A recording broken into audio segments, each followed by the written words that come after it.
할머니 수녀님이 들려주는 성경 이야기.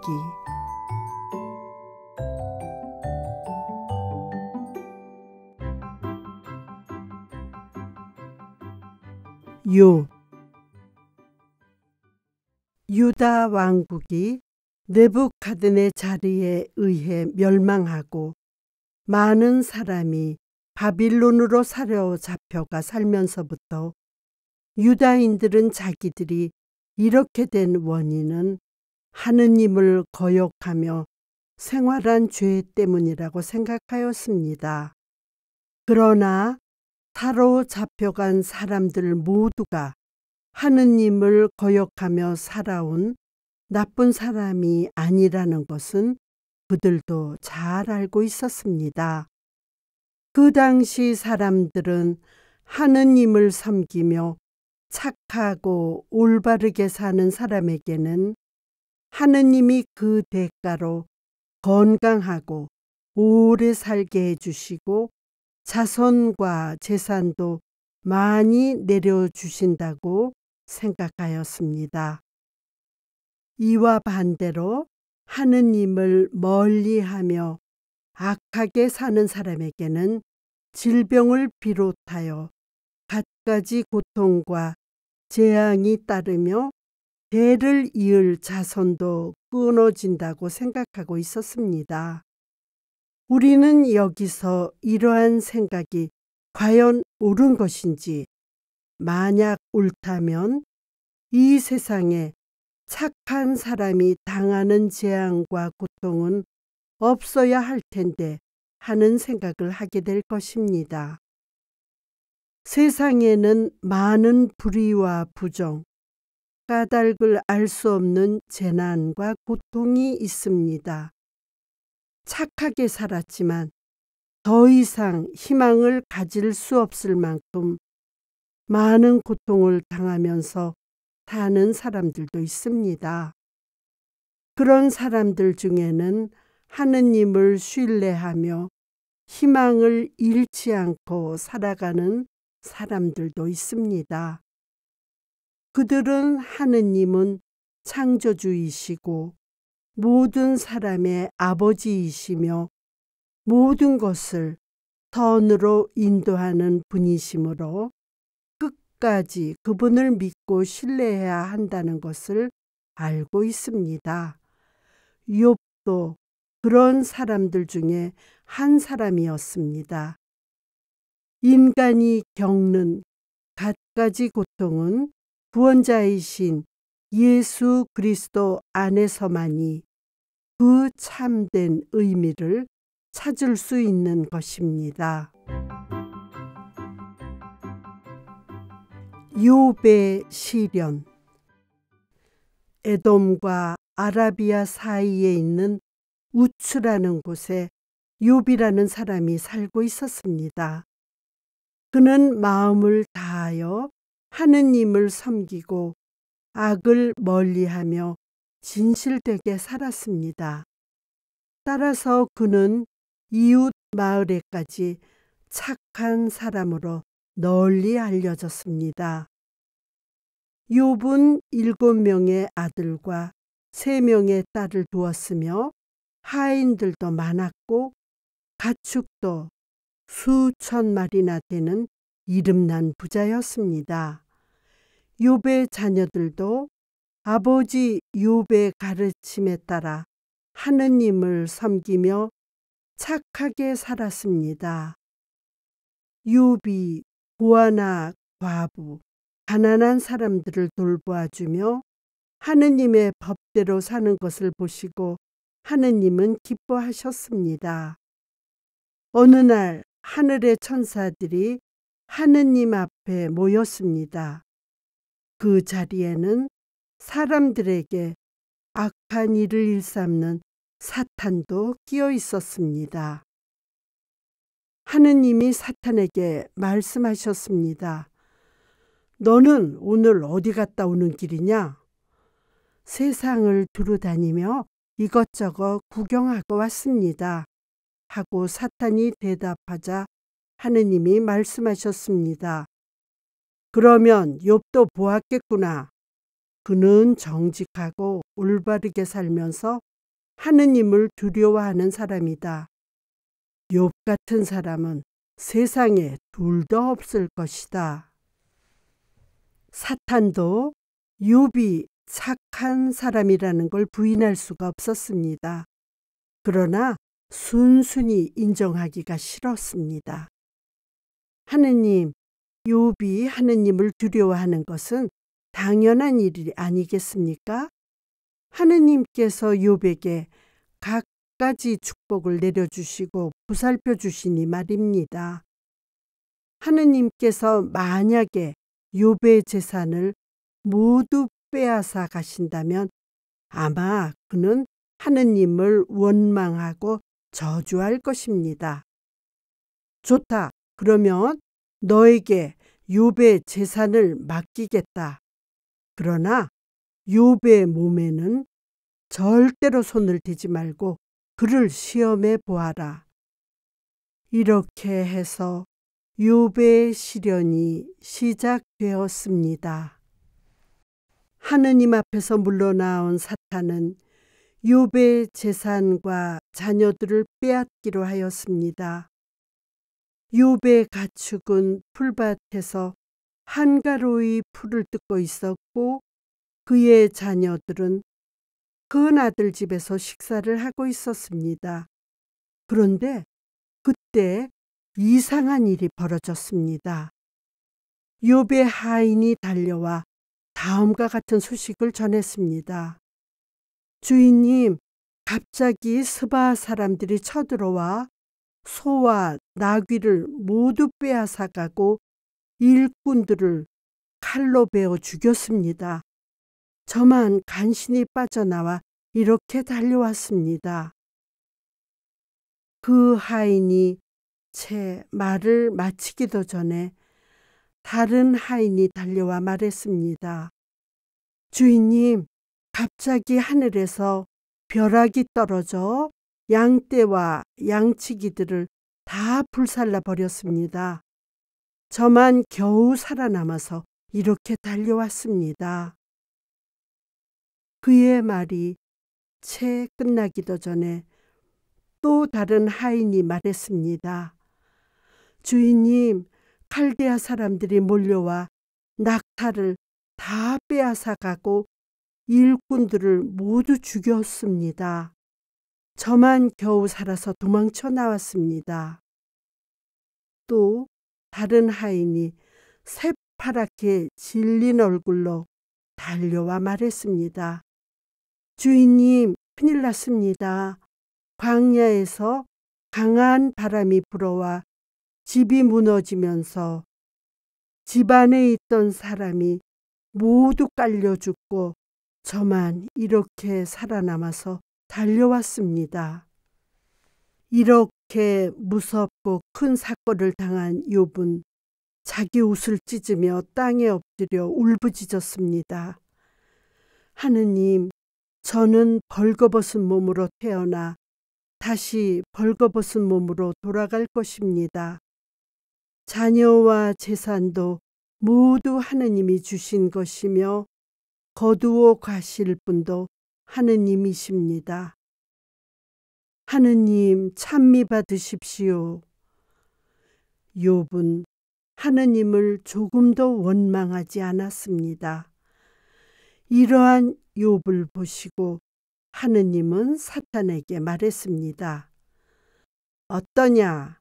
내가 말한 대로 욥이 훌륭한 사람이라는 것을 이제야 알겠느냐?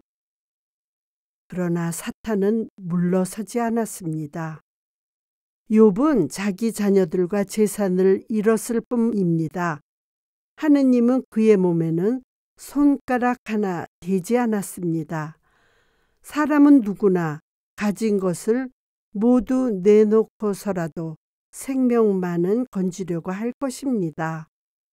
만일 하느님이 그의 몸을 치시면 틀림없이 그는 하느님을 원망할 것입니다.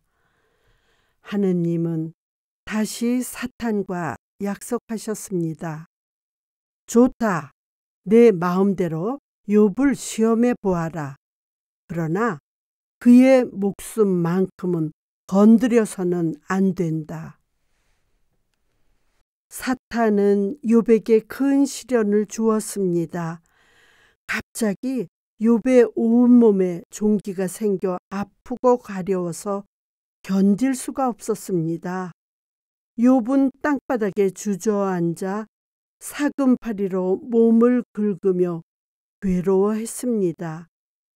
재산과 자녀를 모두 잃고 자기 몸에 몹쓸 병까지 생겨 이제는 아무 희망도 가질 수 없는 상태였습니다. 그러나 욥은 하느님을 신뢰하였습니다. 그는 온 세상과 사람을 사랑하시고 다스리시는 창조주 하느님을 믿었습니다. 그래서 온갖 고통 속에서도 하느님을 조금도 원망하지 않았습니다. 욥의 아내는 남편의 그런 태도를 비양거렸습니다. 하느님을 섬기고 두려워하며 살아온 게 무슨 소용이 있어요?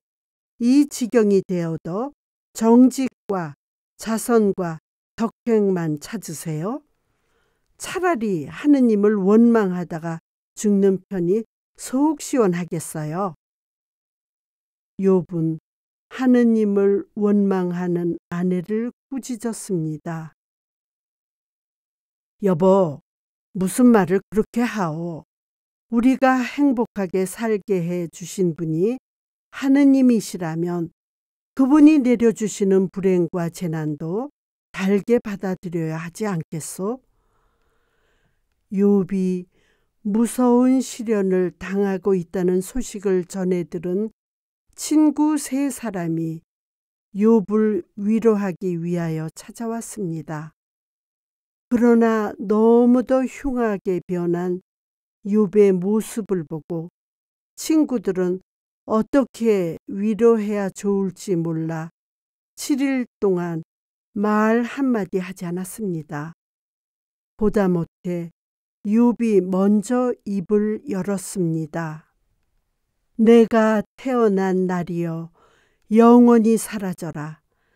내가 어찌하여 모태에서 죽지 않았고 나오면서 숨지지 않았을까? 어찌하여 고달픈 자에게 빛을 주시고 괴로운 자에게 생명을 주시는가? 땅에 묻힌 보물을 찾듯이 죽음을 찾아 헤매며 죽음을 기다리건만 죽음은 오지 않네. 빠져나갈 길은 앞뒤로 막히고 하느님께 영락없이 갇힌 몸. 무서워하던 것이 마침내 오고야 말았으니 평화와 평안, 안식은 간 곳이 없고 두려움만이 끝없이 밀려와 나는 흐느끼네. 욥의 한탄에는 어째서 사람은 고통을 당해야 하고 죽어야 하는지, 어째서 죄 없고 의지할 데 없는 사람에게 고통이 닥치는지, 하느님은 참으로 공평하신 분인지에 대한 의문이 들어 있습니다. 욥의 한탄을 들은 친구들은 그가 하느님을 모독하는 줄로 알았습니다. 욥이 살던 시대의 사람들은 죄를 지은 사람은 벌을 받고 착하게 사는 사람은 가품을 받는다는 생각을 가지고 있었기 때문에 그들은 욥이 하느님으로부터 이처럼 큰 벌을 받는 것은 욥이 자기들 모르게 큰 죄를 저지른 잘못 때문이라고 생각했습니다. 그래서 그들은 욥이 자기 잘못을 인정하고 보복을 해야 한다고 생각했습니다. 그들은 욥에게 충고했습니다. 그대는 가난하고 보잘것없는 사람들을 도와주고 위로하고 용기를 주옵도다 주더니 그대 자신에게 막상 재앙이 닥치니 이렇게 약해지니 웬일인가? 그대는 하느님을 섬기며 그대 자신을 옳은 사람으로 여기지 않았는가?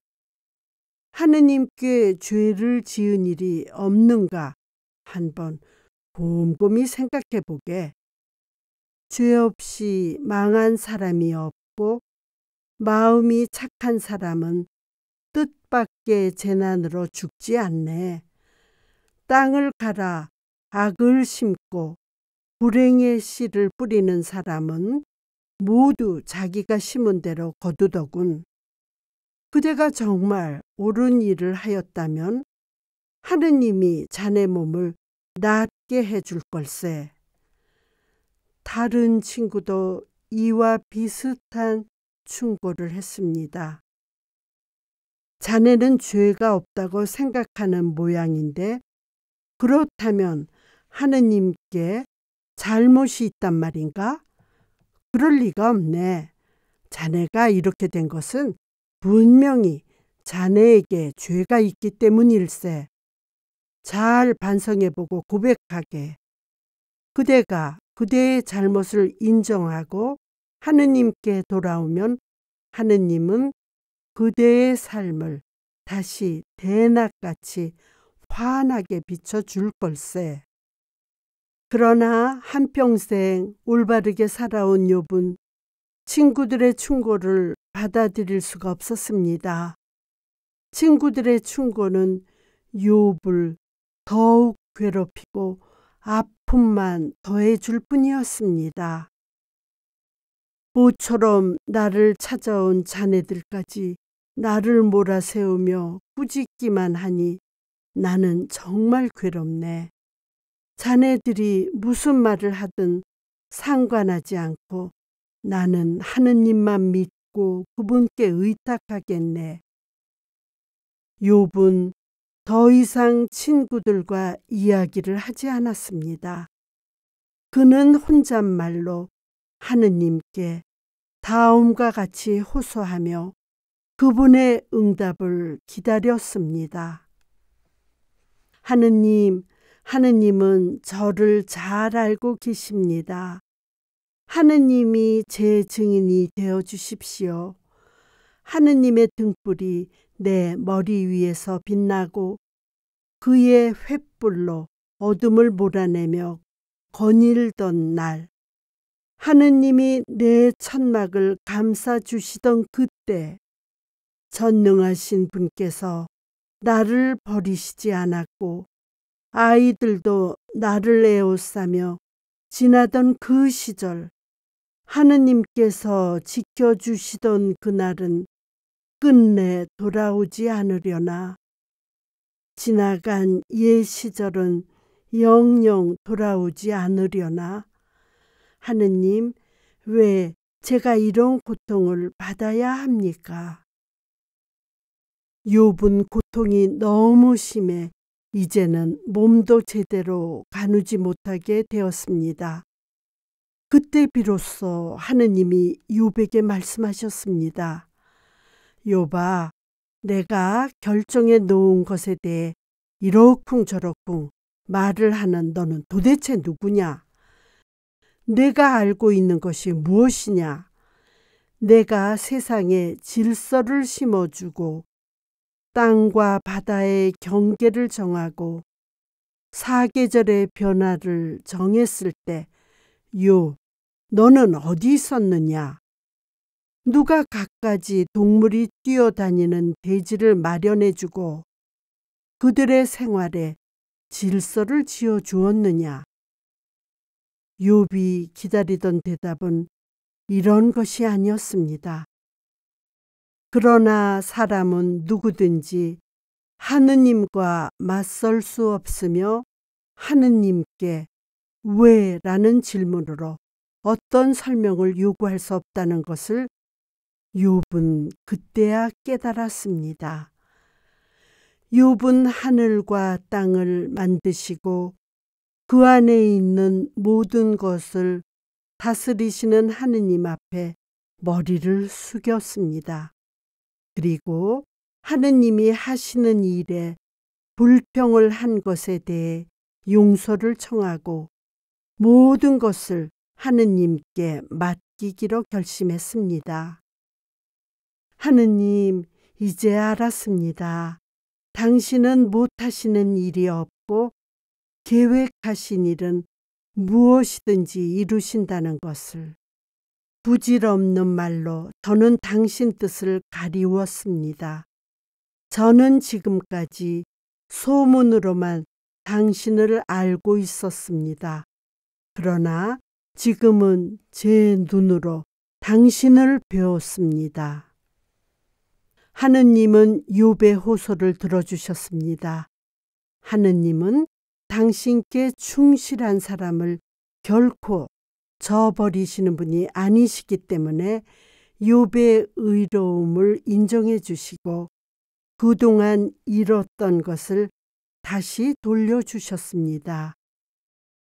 7 아들과 3 딸, 그리고 수만 마리의 가축을 돌려주셨는데 세상에서 욥의 3 딸들만큼 아름다운 여자는 찾아볼 수 없었다고 합니다. 욥은 그 큰 시련을 이겨낸 후 140년을 더 살면서 아들, 손자 등 4대 손을 보며 행복하게 살았습니다. 그러나 하느님이 언제나 욥과 같은 방법으로 의인에게 보상을 주신다는 보장은 없습니다. 죄 없는 사람, 의로운 사람, 착한 사람이 받는 고통은 신비입니다. 신비란 인간의 지혜와 지식으로는 도저히 이해할 수 없는 것입니다. 죄 없는 사람의 고통이 지니는 신비는 내세에서나 밝혀지고 그 가치가 드러날 것입니다. 욥은 고통 속에서도 하느님의 자비와 정의를 굳게 신뢰하며 하느님께 대한 희망을 잃지 않았습니다. 왜? 라는 욥의 질문은 장차 우리에게 나타날 영광에 비추어 보면 지금 우리가 겪고 있는 고통은 아무것도 아니라고 생각합니다. 라고 하는 바오로의 말에서 그 대답을 찾을 수 있다고 생각합니다. 갖가지 어려움과 고통과 절망 속에서도 하느님께 대한 믿음과 희망을 잃지 않은 욥은 하느님을 섬기는 사람들의 모범이 되었습니다. 요나 이야기. 요나는 북왕국 이스라엘의 예언자입니다. 어느 날 하느님이 요나에게 말씀하셨습니다. 요나, 어서 일어나 아시리아의 니네베에 가서 내 말을 전하여라.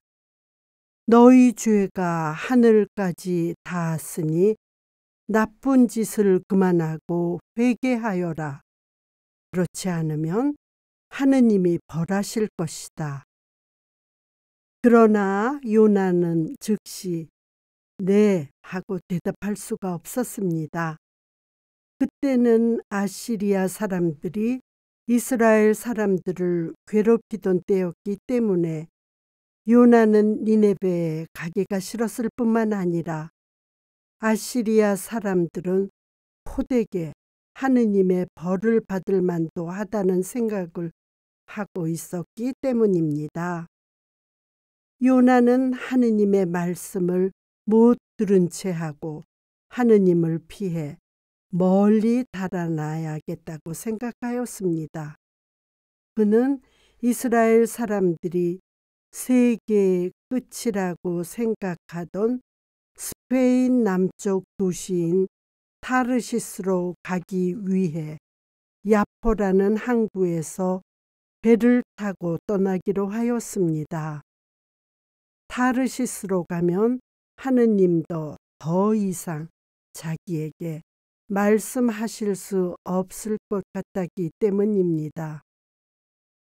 마침 야포에는 타르시스로 가는 배가 있어서 요나는 얼른 배에 올라탔습니다. 바다가 잔잔해서 배는 예정대로 야포를 떠나 순탄한 항해를 했습니다. 요나는 이제 하느님의 손길이 닿지 않는 곳으로 가게 되었다고 안심하여 그동안 이런저런 일과 생각으로 피곤해진 몸을 배의 한쪽 구석에 기대어 쿨쿨 자기 시작하였습니다. 그런데 배가 야포를 떠난 지 얼마 되지 않아 갑자기 거센 비바람이 몰아치더니 산같이 높은 파도가 일었습니다. 배가 마구 흔들리며 곧 가라앉을 것만 같았습니다. 뱃사람들과 손님들은 무서워 벌벌 떨며 저마다 자기네 신에게 도움을 청하면서 배를 가볍게 하려고 배에 실은 짐들을 바다에 내던졌습니다.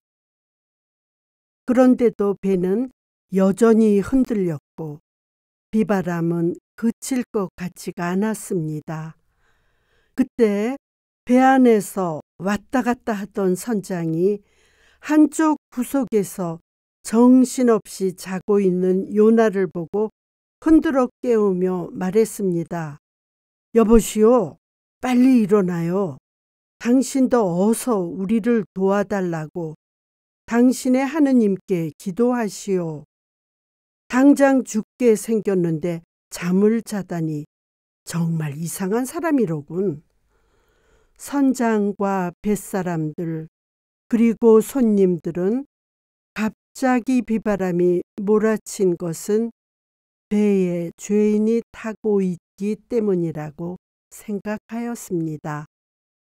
누구 때문에 이런 일이 일어났는지 우리 모두 제비를 뽑아서 그 죄인을 몰아냅시다. 그런데 제비를 뽑았더니 요나가 걸렸습니다. 사람들이 요나에게 물었습니다. 당신은 어느 나라 사람이요? 지금 어디로 가는 길이며 무슨 못된 짓을 했소?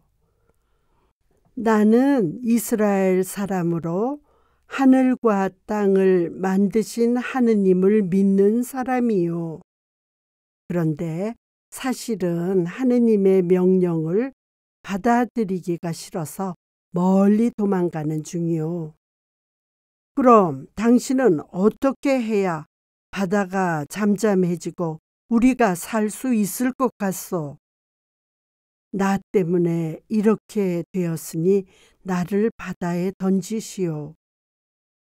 그러나 차마 요나의 말대로 할 수가 없어서 그들은 어떻게 해서든지 배를 육지에 대려고 온갖 힘을 다 썼지만 소용이 없었습니다. 그들은 달리 방법이 없다는 것을 알고 요나에게 말했습니다. 우리를 원망하지 마시오. 우리까지 죽을 수는 없으니 당신 말대로 하겠소. 그들은 요나를 들어 사나운 파도 속으로 내던졌습니다. 사납던 바다가 요나를 삼키더니 잠잠해지기 시작했습니다. 사람들은 모두 놀라며 하느님께 감사를 드렸습니다. 사람들이 요나를 바다에 던지자 하느님은 큰 물고기를 보내어 그를 삼키게 하셨습니다. 요나는 밤낮 사흘 동안 물고기 뱃속에서 지내다가 물고기가 그를 바닷가에 토해놓자 다시 육지로 나왔습니다. 요나는 자기를 구해주신 하느님께 감사 기도를 하였습니다. 하느님은 또다시 요나를 불러 말씀하셨습니다. 니네베에 가서 내가 일러준 대로 전하여라. 요나는 즉시 니네베로 갔습니다. 더 이상 하느님께 거역할 수가 없었기 때문입니다. 40일이 지나면 니네베는 멸망할 것입니다.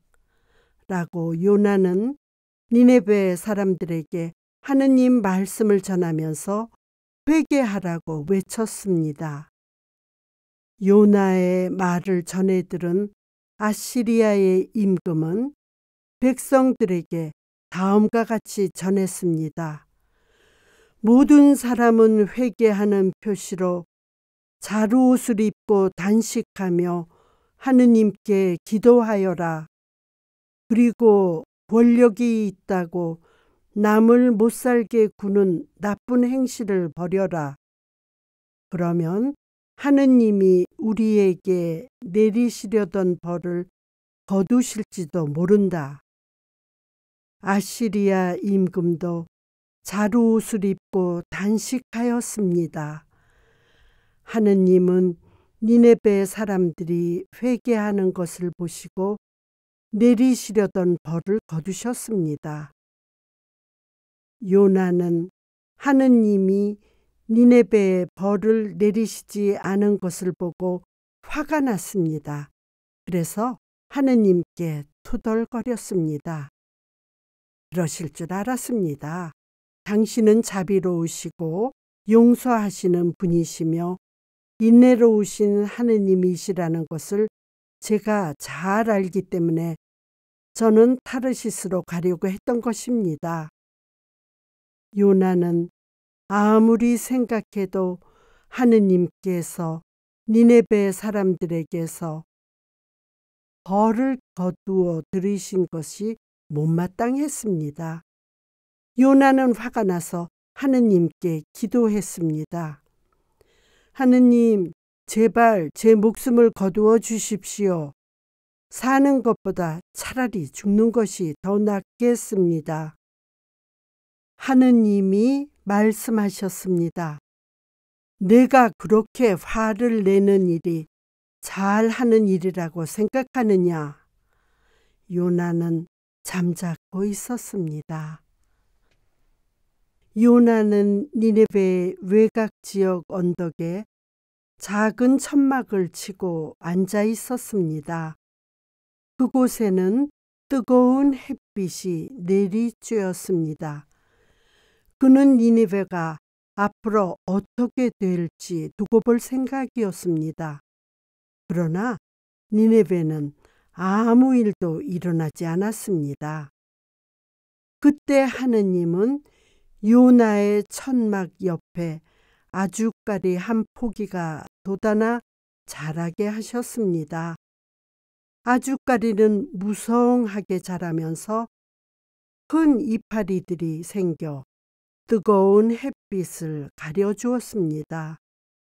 천막보다 더 시원한 그늘이 생기자 요나는 매우 기분이 좋았습니다. 그러나 기쁨은 오래 가지 못했습니다. 다음 날 아침에 요나가 일어나 보니 벌레가 아주까리 줄기를 갉아먹어 버렸습니다. 낮이 되어 해가 뜨자 푸르고 싱싱했던 아주까리 이파리들이 모두 시들어 말라버리고 말았습니다. 또 뜨거운 바람까지 불어 요나는 숨이 막히는 것 같았습니다. 그는 다시 하느님께 투덜거렸습니다. 이렇게 사는 것보다 차라리 죽는 게 낫겠습니다. 하느님께서 말씀하셨습니다. 아주까리가 말라버렸다고 내가 그렇게 화를 내다니 어떻게 된 일이냐. 제가 화를 내는 것은 당연하지 않습니까? 아주까리가 말라버려서 시원한 그늘도 없어지고 저는 뜨거워서 죽을 지경입니다. 왜 아주까리를 하느님께서는 말려 죽이셨습니까? 무엇 때문에 죄를 많이 짓고 사는 저 니니베 사람들은 아무 일 없이 잘 살게 보살펴 주시고 아무 죄도 없는 이 아주까리에게는 벌을 내리시는 겁니까? 말라버린 아주까리는 내가 수고하여 심은 것도 아니고 기르지도 않은 것이다. 그런데 너에게 필요한 것이라고 그렇게 아까워하느냐? 그것은 하룻밤 사이에 생겨났다가 말라버린 한 포기 풀일 뿐이다. 그런데 어린이를 포함하여 12만 명이나 되는 많은 사람들과 가축들이 있는 니니베를 어찌 내가 아끼지 않겠느냐. 그들이 선과 악을 구별할 수 있도록 내가 가르쳐 주어야 하지 않겠느냐. 요나는 말라버린 아주까리 한 포기와 재앙을 면한 니니베 사람들을 보면서 누구든지 하느님 말씀을 듣고 이를 실천하려고 노력하면 하느님은 그를 사랑하시고 돌보아 주신다는 것을 깨달았습니다. 하느님은 모든 사람의 아버지이십니다. 토빗. 북왕국 이스라엘의 히즈기야 왕 때 아시리아의 왕 살만에세르가 쳐들어와 사마리아를 차지한 다음 많은 사람을 아시리아의 여러 곳으로 사로잡아 갔습니다.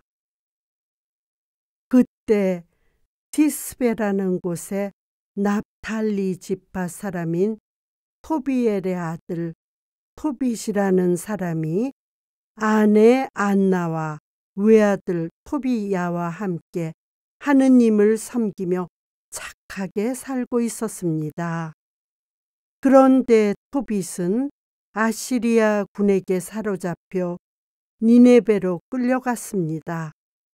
그는 니네베에 끌려가서도 하느님을 섬기고 율법을 충실히 지키면서 살았습니다. 살만에세르 왕은 토빗이 착하고 충실한 사람이라는 것을 알고 왕궁에서 일을 하도록 하였습니다. 왕궁에서 일을 하면서도 토빗은 율법에 따라 배고픈 사람에게는 먹을 것을, 헐벗은 사람에게는 입을 옷을 나누어 주면서 이스라엘 사람들을 도와주었습니다.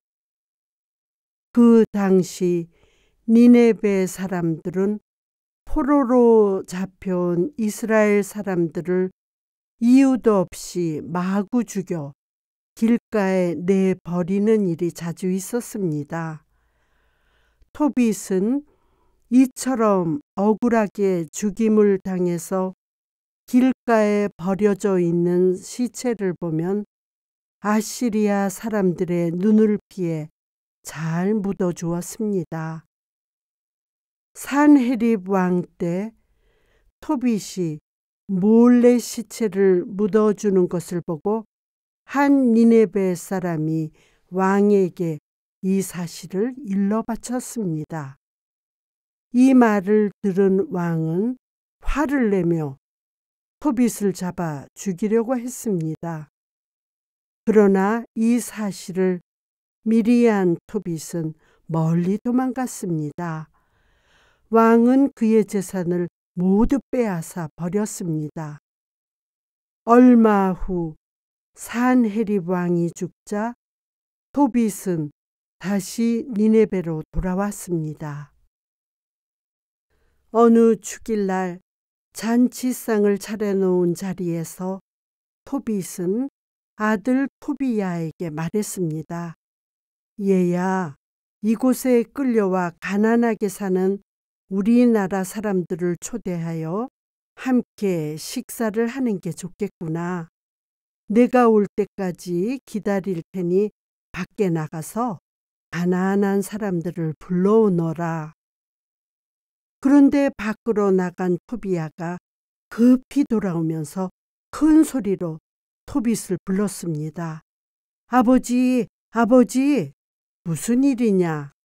아버지, 저 장터에 죽은 지 얼마 안 되는 이스라엘 사람의 시체가 버려져 있어요. 이 말을 들은 토빗은 음식에는 손도 대지 않고 급히 달려나갔습니다.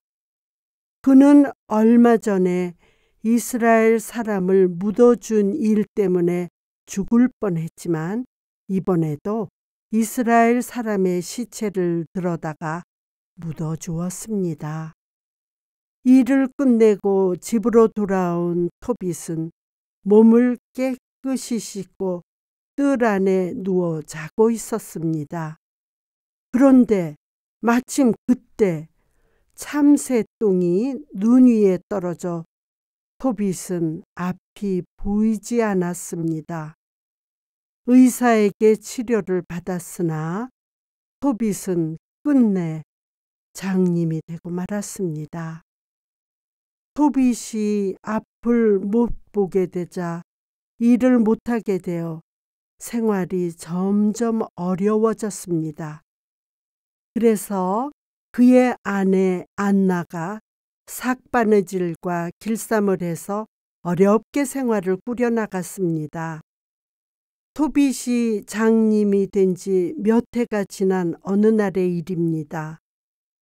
안나가 주문받은 길쌈을 하여 주문한 사람에게 가지고 갔습니다. 그 사람은 품삯과 함께 염소 새끼 한 마리를 안나에게 주었습니다.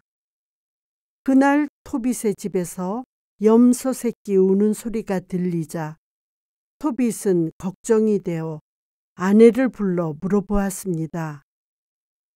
새끼 염소 우는 소리가 들리는데 어디서 난 거요? 혹시 당신이 훔친 거 아니요? 그랬으면 어서 주인에게 돌려주시오. 이 말을 듣고 안나는 남편을 비웃었습니다. 선물로 받은 거예요. 당신이 베푼 자선은 다 헛일이었어요. 자선도 아무 소용없이 이 꼴이 되고 말았으니 당신도 참 딱하구려.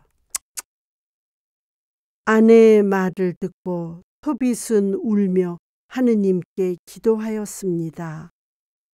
하느님, 당신은 올바르시고 하시는 모든 일이 옳으시며 모든 일을 참되고 자비롭게 이끄십니다. 하느님은 이 세상을 심판하시는 분.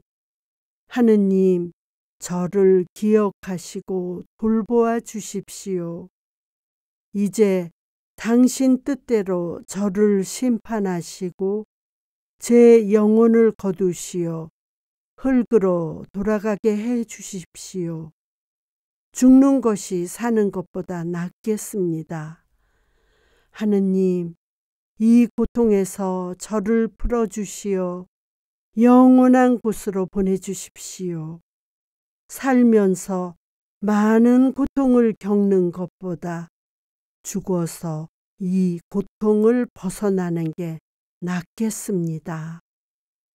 그 무렵 메디아의 엑바타나에 사는 사라라는 여자도 죽고 싶다고 하느님께 애원하고 있었습니다. 사라의 아버지는 토빗의 친척 라구엘이라는 사람이었고 사라는 그의 외동딸이었습니다.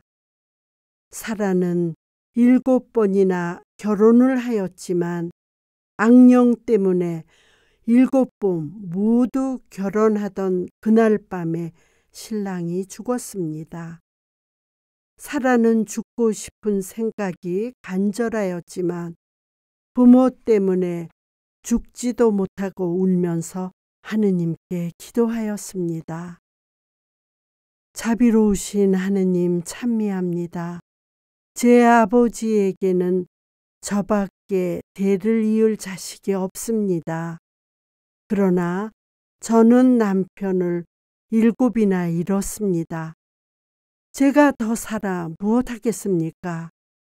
만일 저를 데려가지 않으시려거든 불쌍히 여기시어 돌보아 주십시오. 하느님께서는 두 사람의 기도를 들어주시기 위하여 천사 라파엘을 보내셨습니다.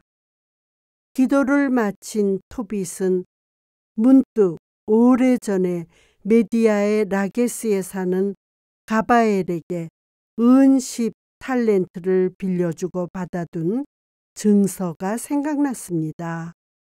그는 자신이 언제 죽을지 모른다는 생각이 들어 아들을 불러 유언을 했습니다.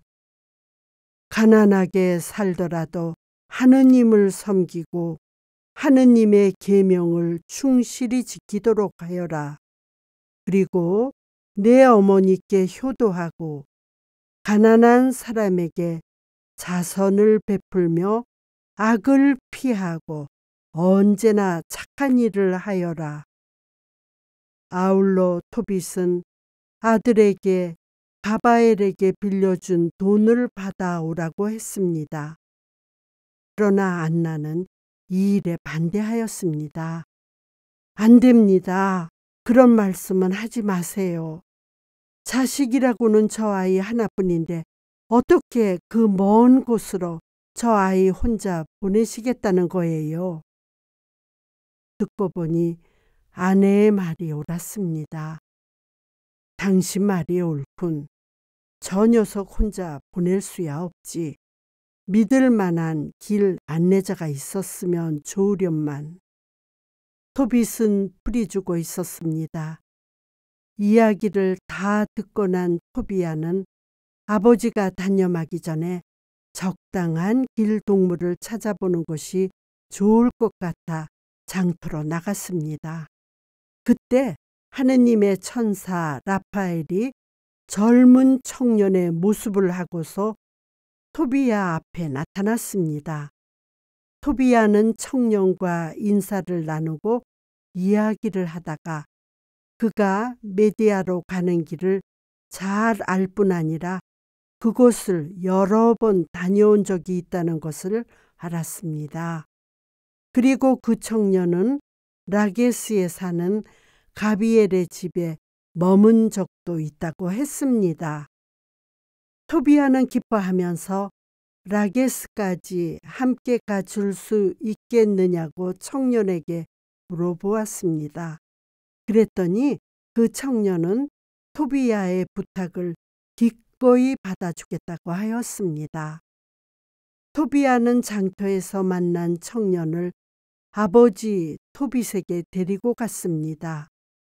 두 청년이 토빗의 축복을 받고 떠나던 날 안나는 소리내어 울었습니다. 토빗은 아내를 위로하였습니다. 울지 마시오. 무사히 다녀올 거요. 하느님의 천사가 저들을 보호해 줄 것이요. 길을 떠난 토비야와 청년은 저녁 무렵에 티그리스 강가에 닿았습니다. 토비야가 발을 씻으려고 강물에 들어서자 갑자기 물속에서 큰 물고기가 뛰어오르며 토비야를 물려고 하였습니다. 토비야는 깜짝 놀라 소리쳤습니다. 아이고, 사람 살려! 청년이 말했습니다. 침착하게 겁내지 말고 물고기의 아가미를 꽉 잡아요.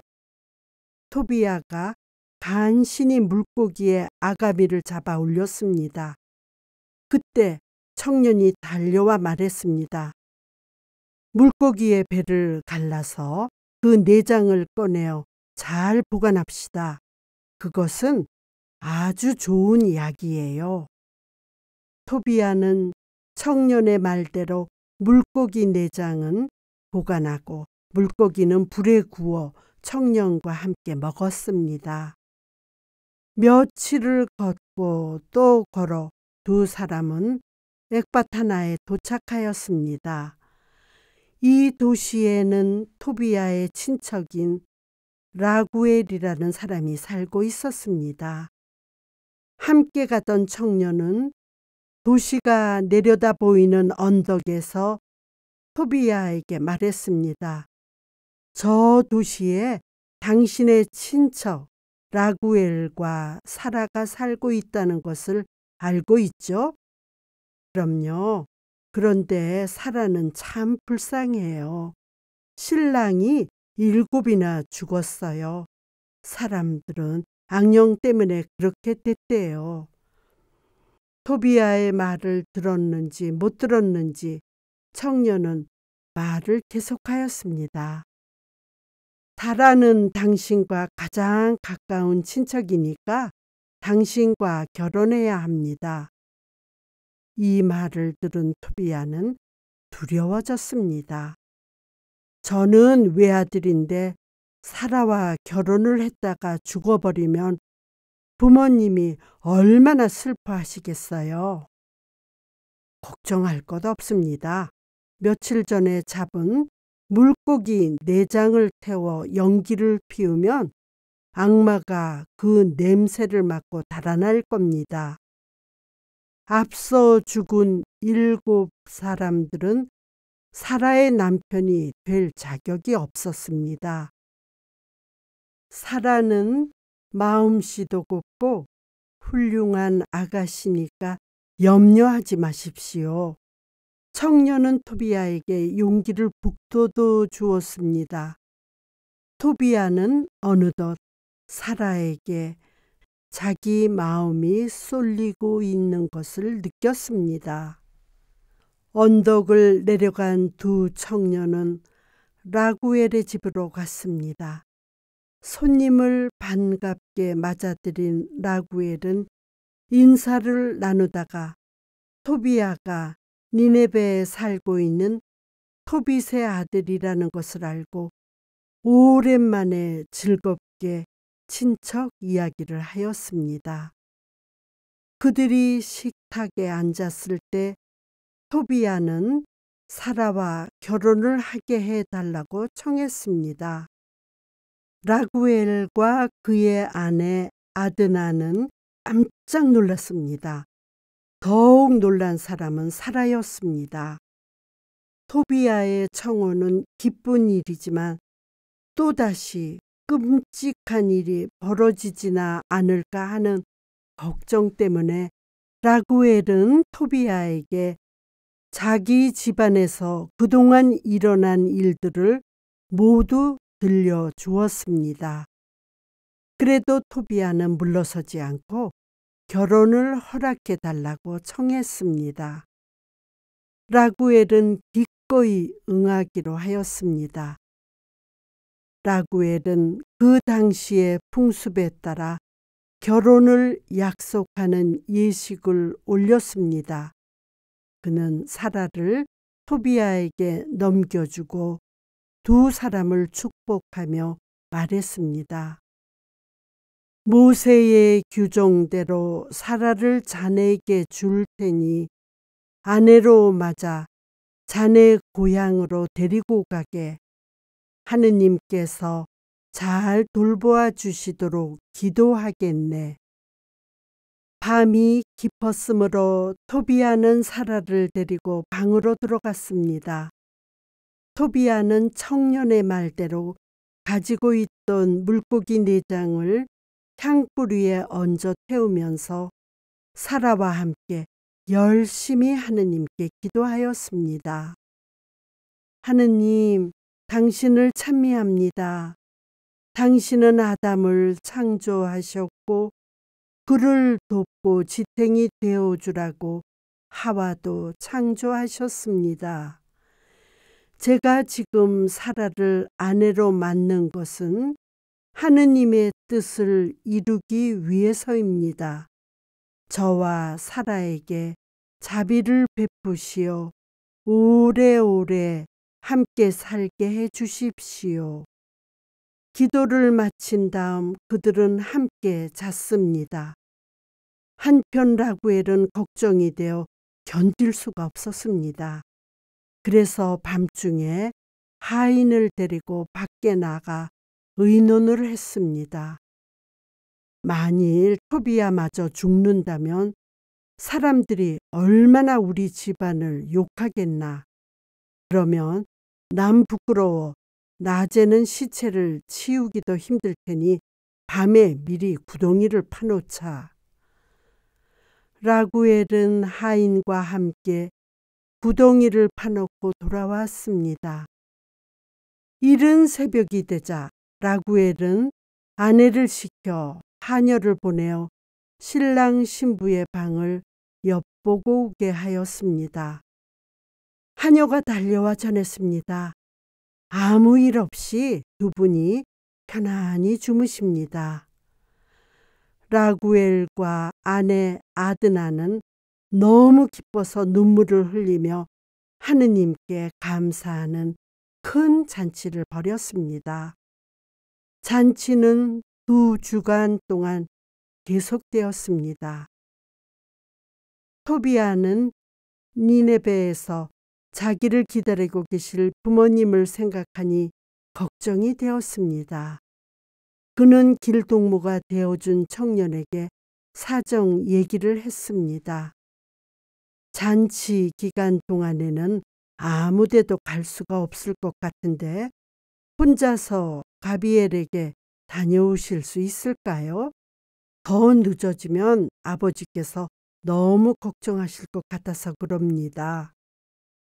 청년은 좋은 생각이라고 하면서 하인들을 데리고 길을 떠나더니 잔치가 끝나기도 전에 가비엘에게 돈을 받아가지고 돌아왔습니다.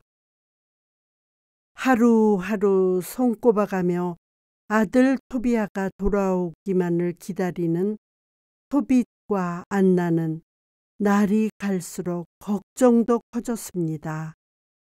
토비야가 충분히 다녀오고도 남음직한 시간이 흘렀기 때문입니다.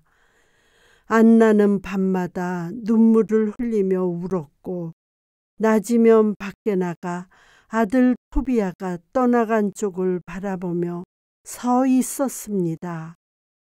2주일간의 잔치를 마친 토비야는 길동무인 청년과 사라와 함께 라구엘과 아드나의 작별 인사를 받으며 니니베를 향해 떠났습니다. 떠나기 전에 라구엘은 자기의 모든 재산의 반을 토비야에게 나누어 주며 말했습니다. 잘 가게 하느님께서 사라를 잘 돌보아 주시기를 빌겠네. 우리가 죽기 전에 자네와 사라 그리고 자네 아이들을 한번 보게 해주게. 라구엘은 사라에게도 부탁의 말을 전했습니다. 니니베에 있는 시댁에 가거든 시부모님을 잘 모셔야 한다. 그리고 남편을 사랑하고 존경하며 가정을 잘 꾸려가거라. 부디 잘 가거라. 그들이 엑밭 하나를 떠나 니네베의 성문 가까이에 이르렀을 때 길동무인 청년이 토비야에게 말했습니다. 우리가 먼저 가서 부모님께 이 기쁜 소식을 전하도록 합시다. 그 짐 속에 들어있는 물고기 내장을 가지고 가서 아버지 눈에 발라드리십시오. 그러면 틀림없이 당신 아버지는 눈을 뜨게 될 것입니다. 2 사람은 집을 향해 달렸습니다. 그날도 토비야의 어머니 안나는 문 밖에 서서 아들이 이제나 저제나 돌아올까 하고 기다리고 있었습니다. 마침 그때 저쪽에서 달려오는 토비야를 보고 안나는 얼른 토빗에게 알렸습니다. 여보, 토빗 돌아왔어요. 그 애가 와요. 안나가 막 토빗의 손을 잡고 아들을 맞으러 밖으로 나오는데 토비야가 집으로 들어서면서 아버지 토빗을 껴안고 인사하였습니다. 그리고 청년이 말한 대로 물고기 내장을 꺼내어 아버지의 눈에 발랐더니 눈에서 얇고 흰막 같은 것이 떨어지면서 아버지는 모든 것을 볼 수 있게 되었습니다. 보이는구나. 보여. 내가 보여. 토빗은 아들을 끌어안고 기뻐하였습니다. 토비야는 아버지 토빗에게 그동안에 있었던 여행 이야기, 사라를 아내로 맡게 된 이야기 등을 하였습니다. 토빗은 하느님을 찬미하며 니네베에 사는 유다인들을 불러 잔치를 벌였습니다. 토비야가 아름다운 사라를 아내로 맞이하여 라구엘이 선물로 준 많은 재산과 함께 구워주었던 돈까지 받아가지고 돌아왔으며 토빗이 다시 앞을 보게 되었기 때문에 잔치는 아주 성대했습니다. 잔치가 끝나자 토빗이 아들에게 물었습니다. 저 청년에게 살해를 해야겠는데 어떻게 하는 게 좋겠냐? 아버지와 아들이 상의한 끝에 이번 여행에서 가지고 돌아온 재산의 반을 떼어주기로 하였습니다. 토비야가 길동무였던 청년에게 재산의 반을 떼어주며 고맙다고 인사하자 청년은 다음과 같이 얘기하고는 어디론지 사라졌습니다. 하느님께 감사하십시오. 좋은 일을 하면 하느님께서 반드시 갚아주십니다. 나는 하느님을 섬기는 천사 라파엘입니다. 하느님께 감사드리고 하느님의 자비를 모든 사람에게 알리십시오. 토빗은 하느님을 찬미하며 감사의 기도를 드렸습니다. 토비야와 사라는 부모님을 모시고 행복하게 살았습니다.